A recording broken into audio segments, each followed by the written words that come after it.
परम पूज्या जिन धर्म प्रभाविका आर्य का रत्न 105 श्री सृष्टि भूषण माता जी की मंगल प्रेरणा एवं आशीर्वाद से संचालित संस्था सृष्टि मंगलम अतिशय क्षेत्र श्री महावीर जी में चतुर्विध संग आहार उपकरण आदि की व्यवस्था सुचारू रूप से कई वर्षों से की जा रही है, जिसमें त्यागी वृत्तियों की भोजन व्यवस्था भी उपलब्ध है। सृष्टि मंगलम श्री महावीर जी में त्यागी वृत्तियों के आहार एवं यात्रियों के ठहरने के लिए वातानुकूलित कमरे भी उपलब्ध हैं। स्थल मेन मंदिर के सामने सृष्टि मंगलम भवन। अधिक जानकारी हेतु संपर्क करें 9376571001, 9376571003, 7011014812।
वसुदेव कामदेव थे और कितने सुंदर थे, फिर भी उन्होंने हमें शिक्षा लेना चाहिए कि जब द्वारिका में अग्नि लगी तो अग्नि में दाह जलकर मरे, फिर भी उन्होंने उस समय समाधि ले ली थी जलते समय भी, और 5वें स्वर्ग गए थे। आपको ये बताना है, जो कामना की तरह शक्ति जा रही थी तो नहीं मिली कामनाओं से कुछ, वही साधना में परिवर्तित हो गई, शक्ति वही थी। आप भी कभी मत सोचना कि प्रेम के लिए अलग से कोई इंसान आता होगा, नहीं। जो हमारे दूसरों के प्रति आज नजरिया गलत है, इसने ऐसा कर लिया, इसने मेरे साथ ऐसा किया, इसने ये नहीं सोचो, सोचो ये तो डाकिया है, ये मेरा कर्जा चुका गया, मैंने किया था, आज एक नया कर्जा भी चुका अगले जन्म में। क्योंकि कहते हैं किसी के ऐब को तू बेनकाब मत कर, ऊपर वाला हिसाब करेगा, तू हिसाब मत कर। भले ही मेरी नजरें बुरी हों, तू अपनी नजरें तो खराब मत कर, अपनी नजरें तो खराब मत कर। हमारे यहाँ पढ़ते भी हैं, गुण ग्रहण का भाव रहे नित दृष्टि न दोषों पर जावे, पर निंदा गाली चुगली जो मुंह पर आया बमन किया। पहले निंदा कानों के द्वारा अंदर जाती है, उसके बाद मुंह के द्वारा बाहर निकल आती है। आपने प्रथमान योग पढ़ा होगा, रामचंद्र जी ने जटायु जैसे पक्षी को समाधि मरण कराया। वो जटायु कौन था, आपने कभी सोचा? जटायु राजा था, दंडक राजा था, और वो जैन मुनियों का भक्त था, लेकिन किसी के बहकावे में आकर उसने उसी की रानी ने कोई गलत आदमी को पैसे देकर मुनि बनाकर बुला लिया, और उसने कुछ चेष्टाएं की, उसके कारण उसने 500 मुनियों को घानी में फेल दिया, और वो जलकर लास्ट में मरा। आखिरी मुनि के हाथ से आप सबको पता है तेजस पुतला निकला और जला के मार दिया उस पूरे दंडक राज्य को। लेकिन वो जन्मा वहीं। आप लोग भी घर से ज्यादा प्रेम होगा तो छिपकली बनकर रहोगे, बच्चों से ज्यादा प्रेम होगा तो मच्छर बन के पैदा होगे।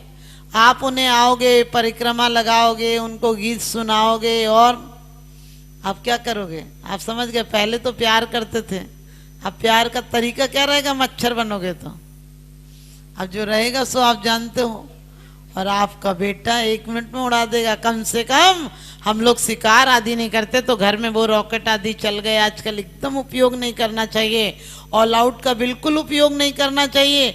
कभी आप लोग करें तो पहले ये सोच लो कि कम से कम लाइट बंद करके या जैसे भी आप लोग एक जीव भी ना मरे, इस बात का ध्यान रखो, क्योंकि हमारी भूमिका अभी यहीं से प्रारंभ होगी। आप अकेले जल चढ़ा दो और कहो जन्म जरा मृत्यु विनाश नाए, जलम निर्पान्ति, जल से हमारी शुरुआत होती है। जल प्रकृति से मिलता है, चंदन प्रकृति से मिलता है, अक्षत खेतों में यानी प्रकृति देती है और पुष्प भी प्रकृति देती है। हम सिर्फ अपनी प्रकृति यानी सहज भाव उपलब्ध हो इसलिए 4 चीज चढ़ाते हैं। और जल आपने देखा, शुरू में अपन पैदा होते हैं तो किससे स्नान होता है? जल से। और जब आखिरी दिन जाते हो तो किससे स्नान होता है? जल से। जल से ही अभिषेक होता है और जल से ही लास्ट में शांति धारा होती है। जल ही पूजन में शुरू में चढ़ाते हैं और जल से विसर्जन के समय भी जल चढ़ाते हैं। और सबसे पहले जन्म के समय आपको पता है जल उपयोग में आता है और आखिरी टाइम भी लोग कहते गंगा जल डाल दो। अपन गंगा जल नहीं डाल दो तो क्या करते हैं? अभिषेक लगा दो इनको। ध्यान रखना, गंगा जल जैनी क्यों पावन मानते हैं? क्योंकि भागीरथ द्वितीय सागर चक्रवर्ती का पोता जो भागीरथ हुआ उसने अचल योग धारण किया था गंगा की तलहटी में। गंगा उसका स्नान करते हुए निकली है बीतरागी संत का, इसलिए गंगा का जल पावन माना जाता है। ये लोग कहते हैं भागीरथ के सिर से गंगा गुजरी है, जैन शासन कहता है सर से नहीं मस्तक पर होकर गुजरी है, यानी गंगा की धारा वहां गिर रही थी। और पानी सच पूछो, पानी हमारे स्नान में भी काम आता है, सफाई में भी काम आता है। समंत्र भद्र स्वामी तो कहते हैं कि जिस प्रकार से खून का धब्बा खून से नहीं धुलता है, पानी से धुलता है, इसी प्रकार से घर में किए हुए पाप घर के कार्य से रिश्तेदारों को देने से नहीं धुलते हैं, वो तपस्वियों की सेवा में लग जाने से धन से धुलते हैं। और पानी की पट्टियों से बुखार उतर जाता है। ध्यान रखना, बुखार हो तो क्या करते हैं? पानी की पट्टियां रखते हैं। और आग लगी हो तो पानी डालते हैं। पानी गर्म हो या ठंडा हो आग को बुझा देता है। और पानी के बिना कोई कार्य नहीं किया जाता है। पानी जिसमें जाता है वैसा हो जाता है। हम भी कोशिश करें कि हम जिन लोगों के बीच रहें, भले थोड़ा राग रहे, लेकिन हम फिर भी जल की तरह, जल अपना रास्ता बना लेता है। जल को यदि जगह नहीं मिले तो सीलन आ जाती है, दिशा बोध देता है कि मैं यहाँ रुका हुआ हूँ। हमारा जीवन भी ऐसा रहे। पानी से पहले डैम चलते थे तो रेत में से एक में थोड़ा सा गंदा पानी हो तो दूसरे डैम में जाकर शुद्ध हो जाता था। बरसात में आपने देखा होगा पानी कभी भी पानी मलिन नहीं होता है, किसी का संयोग पाता है तो मलिन हो जाता है, लेकिन जैसे ही आगे जाता है पानी मलिनता छोड़ता जाता है, शुद्ध हो जाता है। हमारा जीवन भी अनादिकाल से जड़ और चेतन, जड़ मिल गया इसलिए चेतन रूपी जल विकृत हो गया। जैसे जैसे आगामी पर्याय आए हम विकार को छोड़ते जाएं और एक दिन निर्मल हो जाएं और पानी गंधोदक बन जाता है। आपने देखा होगा पानी गंधोदक बन जाता है, लेकिन रागी से स्पर्श हो जाए तो गंदा नाली का पानी हो जाता है। तो हम सब जल इसलिए चढ़ाते हैं कि परमात्मा जन्म से लेकर अंतिम समय तक काम आता है। पानी की कमी हो जाए तो जीवन खतरे में पड़ जाता है। इसलिए परमात्मा तुमने ऐसा निर्मल जीवन पाया है, तुमने सरल स्वभाव को पाया है, हम भी ऐसा जीवन पाएं, आप जैसी निर्मलता लाएं। और किसी के मल का संयोग हो तो उसे विसर्जन की कला जगाएं। इसलिए आपको जल चढ़ाते हैं। चंदन इसलिए चढ़ाते हैं कि काटने वाली कुल्हाड़ी को भी सुगंधित कर जाता है। तो आप लोगों को यही कहूंगी कि अपने जीवन में संतों से जुड़े रहना, क्योंकि संतों से जुड़े रहे तो कोई भी पाप गलतियां हो जाएंगी, उसका प्रायश्चित इसी जन्म में कर जाना। पर ना आलोचना पाठ पढ़ ले बोले हमारा सारा काम निपट गया।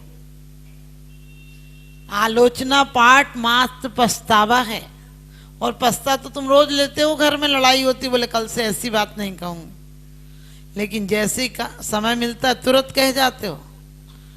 और तुम्हारी आदत हो रही, यदि तुम्हें ठोकर लगे तो कहने लगे हम तो ठीक जा रहे थे, वो एक पत्थर आ गया ना, यानी तुम बहुत अच्छे इंसान थे जो देख के नहीं चल रहे थे, और कहने लगे वो पत्थर आ गया ना, पत्थर गलत था जो आ गया। घाटा पड़ जाए तो ये नहीं सोचते हो कि मैंने कभी अंतराय किया होगा, बोले वो सामने वाला बेईमान निकल गया ना। तो ध्यान रखना, चंदन के गुण जिस दिन आ जाएंगे, चंदन पर अजगर लिपटे हो तो भी चंदन जहरीला नहीं होता है। तो आप सब भी अपने जीवन में चंदन के अक्षत के, यानी अक्षत एक बार हमारी शुक्ल लेस्या हो जाए तो संसार में नहीं आना पड़ेगा, और काम नाश के लिए हम उनको चढ़ाते हैं जिनने कामनाओं का नाश कर दिया है। ऐसे कामदेव के विजेता हैं जो उन्हें काम के लिए हमने, आप शादी में फूल की वरमाला चढ़ाते हैं, सेज पर फूल होते हैं, लेकिन भगवान ये वासनाएं तो अपने आप में कहती है वासना वासना वासना, इसमें वास मत करो, रहो सब कुछ करो लेकिन इसमें वास मत रखो। आपसे कहूंगी अपनी समाधियां करना हो तो जैसे रामचंद्र जी ने अपने नौकर के हाथ जोड़कर कहा था कि तुम अच्छे पथ पर जा रहे हो, मैं भटक जाऊं तो तुम मुझे संबोधन को आना। और आप सबको पता है कि वही जटायु और कृतांत्र वक्र सेनापति का जीव स्वर्गों से जब लक्ष्मण लिए फिर रहे थे तब वो संबोधन को आया था, जब बलदेव कृष्ण को लिए फिर रहे थे तब वही उनका सेनापति आया था, सार्थक नाम का था उसका। तो आप लोग भी अपने जीवन में कभी किसी की भी समाधियां कराना, अस्पताल में ले जाकर उन्हें छेदन वेदन और मत कराना। ठीक है, कोई ऐसी दिक्कत है ऑक्सीजन आदि की तो बात अलग है, लेकिन लोग वेंटिलेटर पर डाले रहते हैं और फिर मर जाएं तो कहने लगे एक बार मुंह दिखा दो, एक बार तो बोल जाओ। मैंने कहा इतने दिन बोल रहा था तब कुछ नहीं करा। एक बुढ़ा मर रहा था तो लोग कहने लगे अरे बाबूजी कुछ बोलेंगे बोलेंगे, अब बोल नहीं पा रहा था, वो ब कर रहा था, समझ में नहीं आ रहा था। लड़के गए और कहने लगे कि बाबूजी कुछ बोलना चाह रहे। डॉक्टर ने कहा 1 लाख रुपया लगेगा। दोनों लड़कों ने 50-50 हजार रुपये दिए। बाबूजी बोले, लेकिन बोले बकरी झाड़ू खा रही है। आप समझ गए, आपको लग रहा होगा कैसा बाप था, पर 1 लाख रुपये लगवा दिए मरते मरते टाइम। आप लोग भी इससे ज्यादा नहीं बोलते, बोले आज मौसम कैसा है, अरे तुम्हें नहीं दिख रहा कैसा है, पूजन की डिब्बी ले वो और कहाँ जा रही है, दिख नहीं रहा मंदिर जा रही है। हम आधी से ज्यादा बातें बेकार की करते हैं। और तुझे पता क्या पता लगाना, स्वयं का पता लगाओ। जीवन में उसने बड़ी बात कर ली जिसने स्वयं से मुलाकात कर ली, जिसने स्वयं से मुलाकात कर ली। आप सोने की झाड़ियां इसलिए बनाते हो कि सोने जैसे भाव हो, लेकिन भावों को सोने जैसा नहीं बनाते हो। मंदिर में गिनती के लोग आते हो, अरे आप लोगों की यदि संतानें हैं तो ये मंदिरों की संतति चलना चाहिए, कोशिश करना चाहिए। संडे के दिन जिस दिन भी बच्चे आए बहुत अच्छी बात है। और आप लोग बरेली वाले भी एक बात जरूर करना कि बच्चों को बहुत अच्छे कार्यक्रम शिविर आदि रखा करो, और उनमें जो लोग बच्चे रोज मंदिर आते हैं उन्हें प्रोत्साहन पुरस्कार दिया करो। क्योंकि आज बच्चों को जो बाहर दुनिया में मिल रहा है उसी रूप में बदल कर आध्यात्मिक रूप में देने की कोशिश करो तो बच्चों का आकर्षण बढ़ेगा। दान देने हेतु बैंक खाता विवरण निम्नवत है। सृष्टि Mangalam Seva Samiti, bank of Baroda, Shri Mahavir ji, account number 011901000322429, IFSC code BARB0 SHRIMA, IFSC code का 5वां कैरेक्टर 0 है। Punjab national bank, account number 0212000111 77277, IFSC PUNB 0021200। आपके द्वारा दिया गया दान आयकर की धारा 80G एवं 12A के अंतर्गत कर मुक्त रहेगा। अधिक जानकारी हेतु संपर्क करें 9376571001, 9376571003, 7011014812। सृष्टि मंगलम गौआश्रय। भारतीय संस्कृति में गायों का उच्च स्थान माना गया है। गौ माता का सम्मान भारतीय संस्कृति का सम्मान माना गया है। एवं जीव दया ही धर्म है। परम पूज्य जिन धर्म प्रभाविका वात्सल्य मूर्ति आर्यका रत्न 105 श्री सृष्टि भूषण माता जी, जिनकी मंगल प्रेरणा एवं आशीर्वाद से अनेकानेक जन सेवा के कार्य निरंतर किए जा रहे हैं, उसी के अंतर्गत सृष्टि मंगलम गौआश्रय सेवा समिति द्वारा गौशाला संचालित कर जीव दया का वात्सल्यमयी प्रशंसनीय कार्य भी किया जा रहा है। सृष्टि मंगलम गौशाला में निराश्रित, बीमार एवं घायल गायों का संरक्षण पालन किया जाता है। इसमें अभी करीब 400 गाय हैं, जिनमें से एक भी गाय दूध नहीं देती। कुछ गाय तो घायल स्थिति में सड़कों से प्राप्त होती हैं, उनका भी यहाँ निरंतर इलाज चल रहा है। गौ सेवा में आप भी भागीदार बनकर दे सकते हैं गौवंश को जीवन दान। आपके लिए इस पुण्य कार्य से जुड़ने का ये स्वर्णिम अवसर है। एक दिन का चारा या औषधि प्रदान कर यथाशक्ति अनुसार 1, 5, 7 या 11 या इससे अधिक गायों को भोजन कराने का अवसर प्राप्त करें। एक गाय के भोजन की एक दिवसीय राशि मात्र 175 रुपए। 11,000 रुपए या उससे अधिक राशि दान करने वाले महानुभावों का नाम चैनल पर प्रसारित किया जाएगा। आप अन्य योजनाओं के द्वारा भी गौशाला एवं जन सेवा के कार्यों से जुड़ सकते हैं। परम शिरोमणि संरक्षक 5,11,000 रुपए, शिरोमणि संरक्षक 3,11,000 रुपए, संरक्षक 2,11,000 रुपए, विशिष्ट सदस्यता 51,000 रुपए, सदस्यता 21,000 रुपए 10 वर्ष। चारा, गुड़ आदि सामग्री दान देकर भी पुण्यार्जन कर सकते हैं। गौ रक्षा से होगी देश पर्यावरण की रक्षा, अर्थ विज्ञान एवं अध्यात्म रक्षा। गाय जीवन यापन को दूध, पर्यावरण को गोबर देती है, जिससे तेल डीजल के लिए विदेशों को मुंह मांगा पैसा नहीं देना पड़ेगा। गौमूत्र से औषधि देती है, खेती को बैल देती है।